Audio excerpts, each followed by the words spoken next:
Feeding the Flame by Tuesday Love Sang Rampa, read for you by BlueFriend in beautiful BC. Chapter 5. 100 men may make a camp, but it takes a woman to make a home. "Tisk, tisk," said the old man to Miss Cleo, who was sitting, admiring the sunshine coming in through a parting of the curtains. She turned her head wisely and gazed through those beautiful blue eyes. "Tisk, tisk," he repeated, as if enjoying the sound. "I wish I was a rich author and had an extensive reference library," he said. "Do you know how many books I have, Clee?" The old man turned his head and looked at the only books he possessed: a dictionary, a diabetic's manual, a medical handbook for ship's captains, a book about countries' flags, a paillette catalogue about radio stuff from Montreal, a Canadian-type catalogue from Toronto, and, of course, a very large atlas, so large that it just about takes 2 men and a dog to lift the thing. It's certainly an atlas too large and too heavy for a poor wretch confined to bed." "And that's all this author's library, Clee," said the old man with that wry laugh. "Rather a pity, though, because the number of things people ask, well, it would be enough to make my hair stand on end if I weren't bald. Still, this is wasting time. We have to get on with our book, Miss Clee, and you and Taddy can go and enjoy the sunshine while I work for the daily bread." Mrs. Sorrock, our old friend Valerie Sorrock, asks about sleep. Good gracious me, Mrs. Sorrock, don't you know what sleep is? Anyway, quite a number of people have asked the same thing, so let's see what we can do about it. On the physical plane, a body works and builds up a lot of toxins. A lot of poisons accumulate in the muscles. When we work too hard at a given task using the same muscles, crystals form in the muscular tissue, and, being wretchedly sharp things, they dig in when we continue moving and make us feel stiff, so we soon stop moving.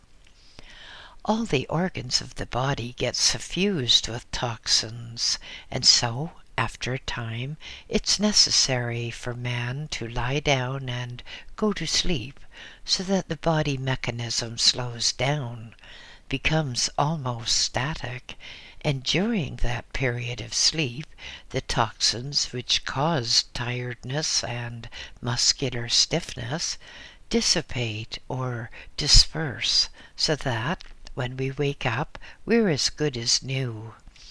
All the stiffness is gone, all the aches and pains have gone, and people feel very refreshed. At least, they do if they go to bed early enough and get enough rest. Otherwise, if people have been out drinking, they have overloaded the body mechanism badly, and they suffer from a hangover. But we're not discussing drunks and their ilk.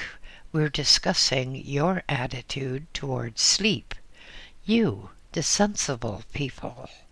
So, on the ordinary physical plane, when we sleep, it is with the purpose of dissipating toxins and crystals which make one sluggish, tired, and full of aches and pains.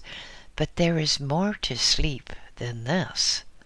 Just as school children go home at the end of the school day, so does the human psyche have to go home at frequent intervals.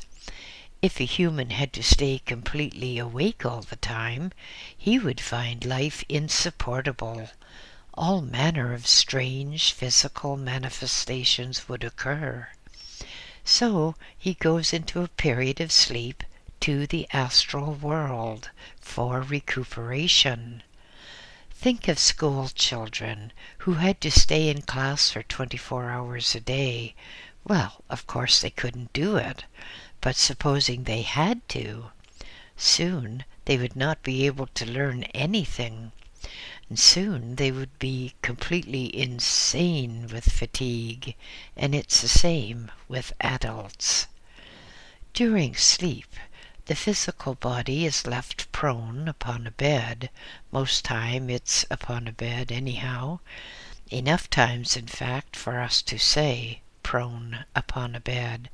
At such times, the physical body is resting there and just sleeping off the effects of existing for yet another day.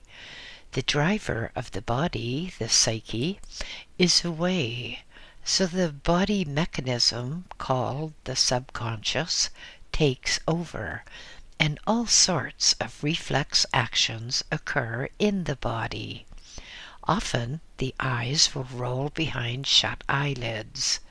Often the body will gasp and groan or snort, and there is much threshing about because the body exercises a certain amount during sleep in order that crystals and toxins may be dispersed and dissipated more rapidly. That is why people are moving quite a lot when they're asleep. And no one ever stays completely immobile during sleep. If they did, they would have a fresh load of toxins at the point of contact between the body and the bed, because all the time the same flesh would be compressed.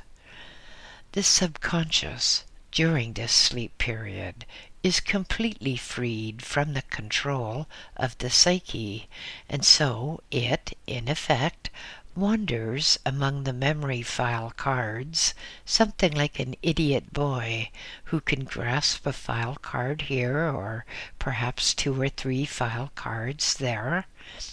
If one card only is picked, and remember that we should have put card in quotes to show that it's not really a card, but we're just using a symbolic item here. If you like, we could make it clearer saying that a memory cluster is tapped. If that memory cluster, then, is tapped, we get a dream which can be quite clear about one specific event. But if 2 or 3 memory clusters, let's call them cards and have done with it, are picked, then the dream becomes a fantasy because, purely as an illustration, we can have a dream or adventure in which a fish is riding down the road on horseback, because the memory picked up may have been of a big fish, and then superimposed upon it will be the memory of a person on a horseback. If these 2 memory cards are superimposed, then we get the distorted impression of a fish on horseback. If you have an interest in slide projection with 35mm transparencies, you will know that you can get a very clear picture by having just one slide in your projector. But if you stick in 2 slides, then you get something which never happened. You get one picture superimposed on the other. And if you get 3 slides in, well, then you get a lot of confusion. It's the same with your dreams. The dream is a simple thing, just an ordinary, straightforward memory. But when it becomes tinged or overpowered with a different memory card, then you get a fantasy or even a nightmare. You dream of things which are quite impossible, things which could never happen, and then, if you have retained any control of your memory when your psyche returns to the body, you will say that you had a nightmare. During sleep, when the psyche is away, the built-in sensor of the body also is sleeping. And so, some of the memories or fantasies may be erotic or sadistic, and so we get those terrible dreams of which people sometimes write in and they say, "Gee, what happened to me?" It is impossible to confuse astral travel with dreams or nightmares, because in dreams there is nearly always some inconsistency, some improbability. There is always some element which is at variance with what you know to be fact. The colors may be wrong, or you may, for example, see a person with the head of a tiger. It can be determined, with a little practice, that which is a dream and that which is astral travel. Memories of dreams and memories of astral travel follow the same path into one's awareness when one is awake. When the psyche comes back and the body awakens, it may say, "Oh, I had a terrible dream last night." Or, if the person has training and knows how to astral travel consciously, then he comes back with a complete knowledge of all he has done. The body is still rested, the toxins are still dispersed, but the psyche has retained the information of what happened in the astral world.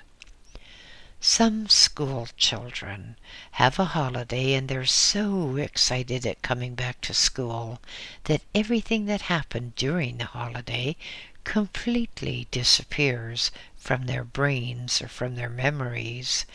And in just the same way, people coming back from astral travel may forget completely all that happened in the excitement of starting another day.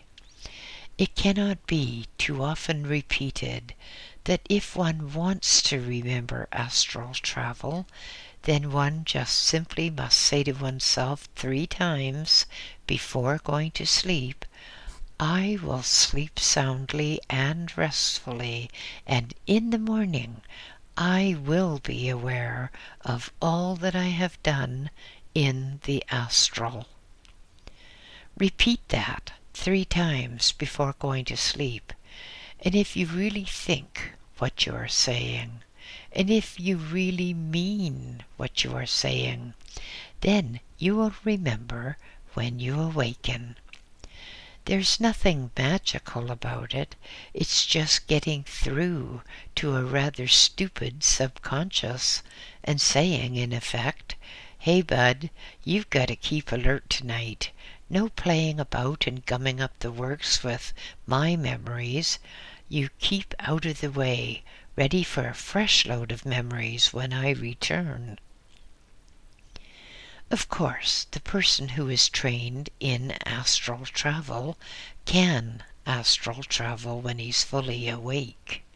It is quite usual for the trained person to sit down in a chair, clasp his hands and put his feet close together, and then just close his eyes. He can then will himself to leave the body and go anywhere and stay fully conscious during the whole period of astral travel, so that when the astral travel rejoins the physical body, there is brought back a completely retained memory of all that happened. That takes practice, of course, and a bit of self-discipline. It is not difficult to train oneself to remember all that happened when the body is asleep. You just have to tell your subconscious to shut up, exactly as you tell an unruly schoolboy to shut up. The first telling is more or less a waste of time. At the second telling, the subconscious jumps to awareness. And with the third telling, it is hoped that the command sinks in and the subconscious will obey. But if you do this for a few nights, you will find that the subconscious does obey.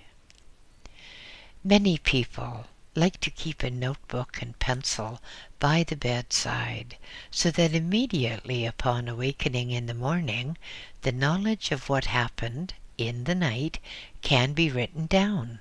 Otherwise, with the press and turmoil of modern living, there's a great tendency to forget what happened. A poor fellow will awaken, for example, and think he's going to be late for work, and then next he will wonder if his wife is in a good temper and will get his breakfast, or if he will have to go without. So with things like that on his mind, he's not much in a mood to remember what happened in the night.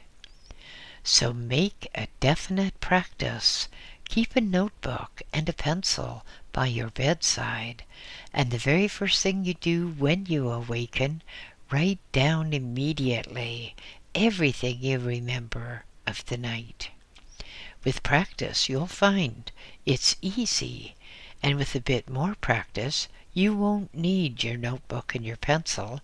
You'll carry out your days on earth with much more contentment, knowing that this is just a hard school and nothing more. Knowing that at the end of the school term, you'll be able to return home. Of late, there seems to have been a rash of advertisements from all sorts of firms who purport to teach one sleep learning. They want to sell one expensive gizmos and even more expensive taped courses, complete with time switch and headphones, under-the-pillow speakers and what have you. Now, it's quite impossible for anyone to learn anything worthwhile while asleep. To start with, the driver of the body is away, and all that is left is a sort of crummy caretaker called the subconscious. And very extensive researches in the leading countries of the world have proved beyond doubt that sleep learning is not possible. It doesn't work.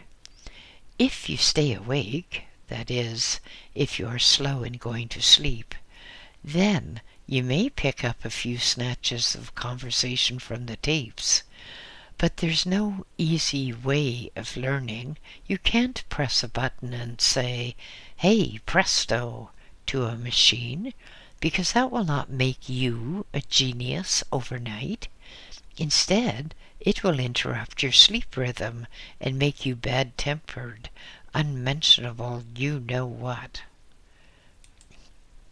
Suppose you leave your car in the garage while you go in your house to have your buttered beans on toast or whatever it is that you have before going to bed. Well, you would be quite a bit of an optimist in thinking that your car was going to learn through tapes while you were away from it. The car manufacturers admittedly make several lurid and impossible claims for their mechanized tin boxes. No, I do not own a car. But even the most optimistic of car advertisers would balk at saying their cars would learn during the owner's sleep. Your body is just a vehicle whereby your overself can gain some experience on Earth and on a few other assorted planets, so don't give yourself a lot of airs about how clever you are, how important you are, and all that, because when it comes down to brass tacks, or whatever standard of value you want to use, you are just a lump of protoplasm which is driven around by day by an owner who happens to be your over-self. You can liken it to the Irishman and his donkey. The donkey stays in the stable by night, but no amount of tapes will enable the donkey to speak English or even American, yet during the day The owner can be taught to learn, even American. It might be worth trying to teach an Irishman Welsh one day to see if that can be done. I think, actually, I deserve a medal for pointing out to you some of these things which are designed to take your hard-earned money from you. Always think, what's behind the advertisement? Well, obviously, the advertiser wants to get your money. It reminds me of the people who advertise how to make $1 million in, say, 3 easy lessons, or how to forecast the Irish sweepstake and win that first prize. If these people could do such things, then they wouldn't bother to advertise now, would they? And if they can't do it, well, they have to make money in some other way by pretending that they can make millions in a month. They can, if enough people reply to their advertisements, but don't you be one of them. Button up your pocket. Keep your handbag shut. Keep your mouth shut, too, and your ears wide open. Oh, glory be and all the rest of it. Now here's a question. You'd better get ready to read this one carefully. You say the subconscious is stupid, and yet in chapters of life it is said to be very, very intelligent. It seems to be more intelligent than the part of us you say is 1/10 conscious. Now tell us straight out, is it stupid or is it super intelligent? If we're going down into basics again like this, then we have to say that the subconscious is neither intelligent nor unintelligent, because it doesn't have intelligence. It's a different sort of thing altogether. The subconscious is just a repository of knowledge. Good knowledge, bad knowledge, it's just a filing system. It contains all you have ever heard, all you have ever seen, all you have ever experienced. It reminds your automatic responses when to breathe in and when to breathe out. It reminds part of you to wriggle and screech if you're tickled. It's just an automatic reminder. Would you say that a librarian is intelligent? Well, that's a matter of opinion, of course. I know I tried to deal with one of those silly librarians at a famous library in London, the ones who put down details, and I tried to tell these people that the details they were putting down about me were utterly and incontrovertibly incorrect. But it's such a job convincing some of them, and I am left with the indelible opinion that the record library librarians at that famous library are not intelligent. But anyway, that's just a matter of opinion. Let us make that query again, just for the sake of answering this question. Would you consider that a librarian was a genius?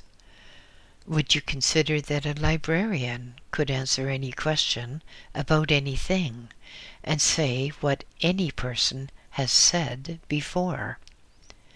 Well, of course you couldn't, not even if you were a librarian yourself could you make such claims.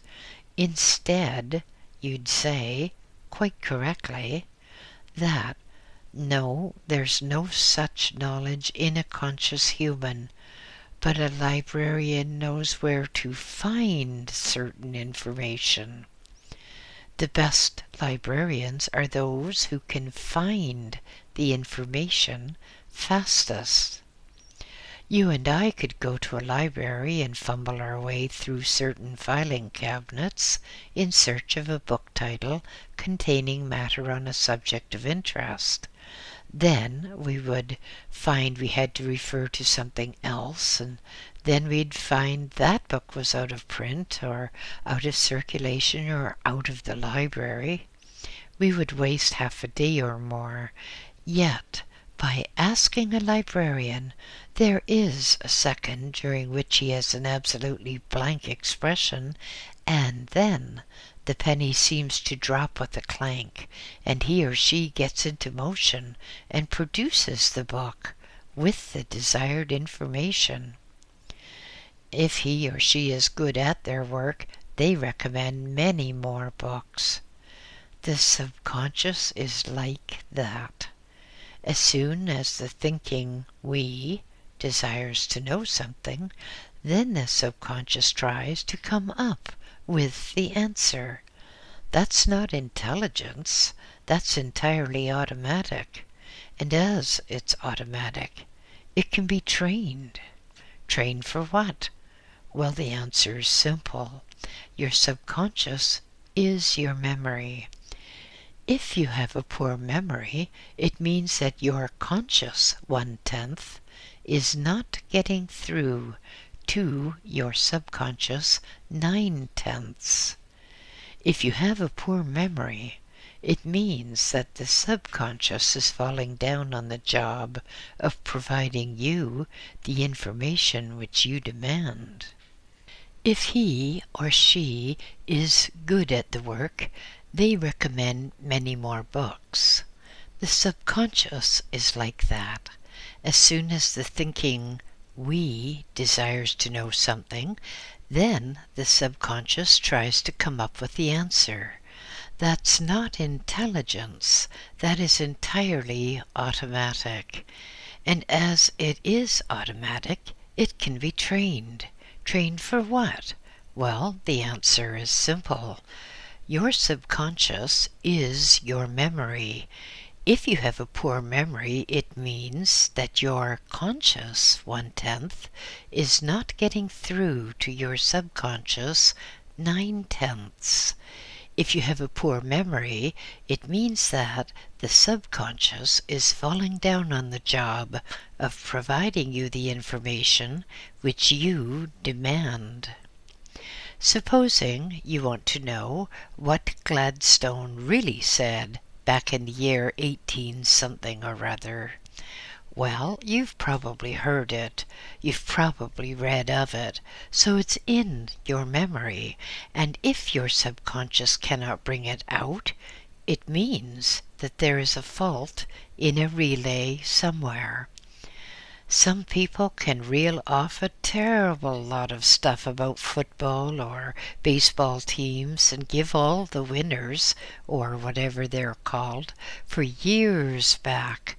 But that is because they're interested in the subject. And people cannot remember things in which they're not interested.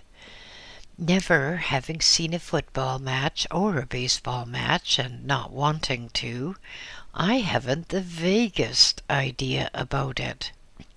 I thought that a baseball diamond, for instance, was a thing given to prize winners.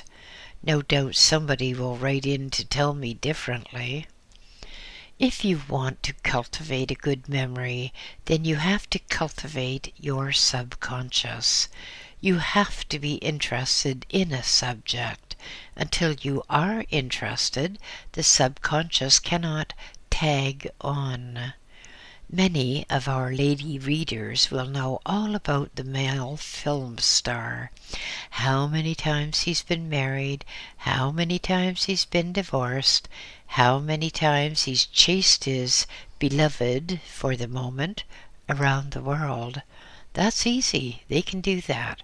But just ask them to go and get a standard fine thread from a local shop, perhaps a 3/16 standard fine thread, and they'll come back looking blanker than usual. To train your memory, that is, to train your subconscious, you should think clearly about things and assume an interest in those things. If men are sent shopping for women's things, well, they come back without a single thought in their heads. But if they took an interest in things, then their memory would improve. One can take an interest by asking oneself why a woman wants this or that or something else, and the woman can ask herself why a man should want, for instance, a 3/16 bolt of fine thread. If she can get a definite interest, then he or she can remember. If you are trying to remember something specific, such as a telephone number, then try to imagine the person to whom the telephone number belongs. Or, if you do not know the person or cannot visualize him or her, then look at the telephone number. Is it a series of circles or a lot of strokes? For example, 6, 9s, 0s become circles, as do 3s and 2s. But strokes would be 1s, 7s, etc., and of course 4s. So if you can visualize a number by circles or strokes, you can remember it. The best way is to use our old system of 3s. Repeat the telephone number 3 times while holding the sincere conviction that you will always remember that number. You can, it's quite easy. Nothing difficult in it. Another thing which can be done during the period of sleep is to approach another person whom one desires to influence. Now, sleep learning is useless. That is absolutely a waste of time, because you are trying to teach the body something when the entity that controls the body is out of the body. But let us deal with something else: influencing others. Supposing that Mr. John Brown very much desires to get an appointment with the firm of the XYZ Manufacturing Company. Mr. Brown has heard that this company is an extremely good company, and that it is definitely desirable to be employed by such a firm. Mr. Brown has had some good fortune in getting an appointment with the personnel manager or someone else in authority for, say, the following day. Now, if Mr. Brown really wants to sell himself, this is what he'll do. He will get hold of any information he can about the firm, and especially about the person with whom he has the interview.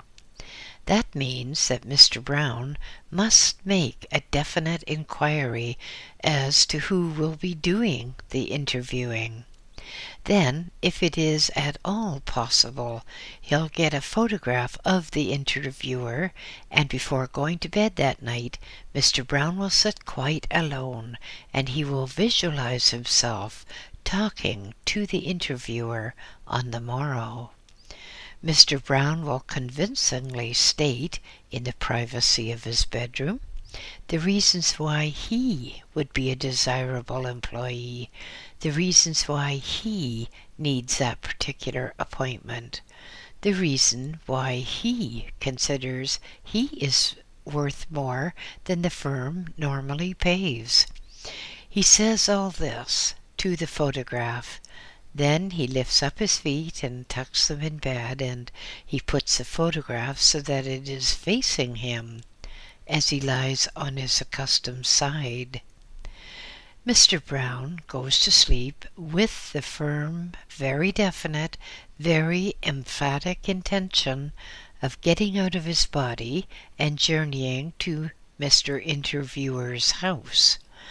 There he will meet Mr. Interviewer out of his body, and Mr. Brown's Astral will tell Mr. Interviewer's Astral all that Mr. Brown has just said in the privacy of his bedroom. Fantastic? Daft? Don't you believe it? This really works. If the interviewee, I hope that is right, it means the one who's going to be interviewed, plays his cards properly, then the interviewer will give him the job. That is sure, that is definite. It really works. Now, you who want a better job or more money, go through those words again and put them into practice. You can influence people in this way, not necessarily for bad. You cannot influence a person to do that which he or she would not normally do. That is, you cannot influence a person to do an evil or wrong act, which means that some of you fellows also write in to me asking how to get power over girls. Well, you can't, friend. You can't, and don't try. Yes, innocent readers, ladies of high degree and of the utmost purity, I sometimes get letters from gentlemen who ask me to teach them to hypnotize girls, or put spells on girls, or to produce the formula of something which will render girls helpless, so that the gentleman, well, what would he do under such circumstances? Anyway, I tell them the truth, which is that unless they go in for poisoning, they cannot influence another person to do that which the other person's conscience would not normally permit. So there you are. If your desires are pure or clean, you can influence others. You can influence others to do good, but not to do bad. Most people don't need influencing to do bad anyhow. It seems to come naturally. It might be as well here to introduce a question having bearing on some of the remarks made in previous chapters. The question is, you say that people come to this earth time and time again until the person concerned does his specific task. You also say that at times groups of people come for the same purpose. Can you give any definite illustration on that point? As a matter of fact, yes, quite definitely yes. Now, I had a cutting some time ago in the Spanish language, and this Spanish language thing gave a lot of details about a magazine called Excalibur, which had been published some years ago, apparently in Durban, South Africa.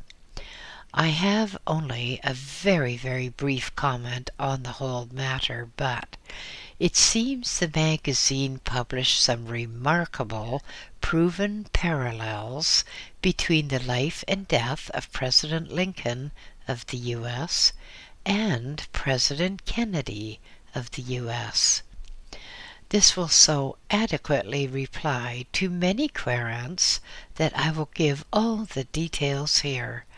Let us do them numerically, as then it will be so much easier if you want to refer to them or discuss them with your friends. And so here, the first one is 1. President Lincoln was elected to that office in the year 1860. That, of course, can be ascertained from history books. So, Lincoln became president in 1860. And here's the first coincidence. Kennedy became president in 1960, 100 years later. Number 2. it might shake you to know that President Lincoln was assassinated on a Friday. President Kennedy was assassinated on a Friday. Number 3. You may have read that President Lincoln was at the theater enjoying a stage show in the presence of his wife, and he was then assassinated in the presence of his wife. President Kennedy was visiting Dallas, Texas, and he was riding in a car with his wife. He also was enjoying the show, that is, the show of public acclaim, etc. Number 4. President Lincoln was shot in the back while sitting in a box at the theater. President Kennedy was shot in the back while sitting in a car. Number 5. President Lincoln was succeeded by a man called Johnson. Johnson became president after President Lincoln. But in Texas, President Kennedy was killed and Vice President Johnson was sworn in as the President of the USA on board an aircraft, bringing the body of the late president and the living new president back to the Capitol. 6. But we have not finished with our list of coincidences, not by a long way. The Johnson who succeeded President Lincoln was a Democrat from the South USA, and Lyndon Johnson, who succeeded President Kennedy, also is a Democrat from the South. He's from Texas. So that is quite a good list of coincidences, isn't it? Though to show that there is more than chance taking a part in things, enough to show that there must be some divine plan making the entity who was President Lincoln perhaps come back as Kennedy, so that a task could be accomplished. So all right, let's get back with the list. Number 7. Both the Johnsons had been members of the Senate before becoming president. Number 8. Lincoln's successor was Andrew Johnson. Now really read this. Andrew Johnson was born in 1808, but the Johnson who succeeded President Kennedy was born in 1908. Number 9. Lincoln was assassinated by a rather strange sort of a person, a thoroughly dissatisfied sort of a person, if we're to believe the report, which is now history. And that assassin of Lincoln was John Wilkes Booth, and he was born in 1839. Lee Harvey Oswald, who, it was stated, murdered President Kennedy, appears also to have been a very dissatisfied sort of person who had been in trouble all too frequently, and he was born in 1939. Number 10. To continue with our list of coincidences, Booth was assassinated before he could be brought to trial, but so was Oswald. Oswald was shot while being moved by the police and before he could be brought to trial. Number 11. These coincidences, as you have seen, extend not only to the presidents and the assassins, but also to the wives of the presidents, because Mrs. Lincoln, the wife of President Lincoln, lost a child while in the White House, and Mrs. Kennedy, wife of President Kennedy, lost a child while in the White House too. Number 12. Lincoln had a secretary. The secretary was named Kennedy. Secretary Kennedy advised President Lincoln most strongly not to go to the theater where he was assassinated. President Kennedy had a secretary also, and he was named Lincoln. And Secretary Lincoln strongly advised President Kennedy not to go to Dallas. Number 13.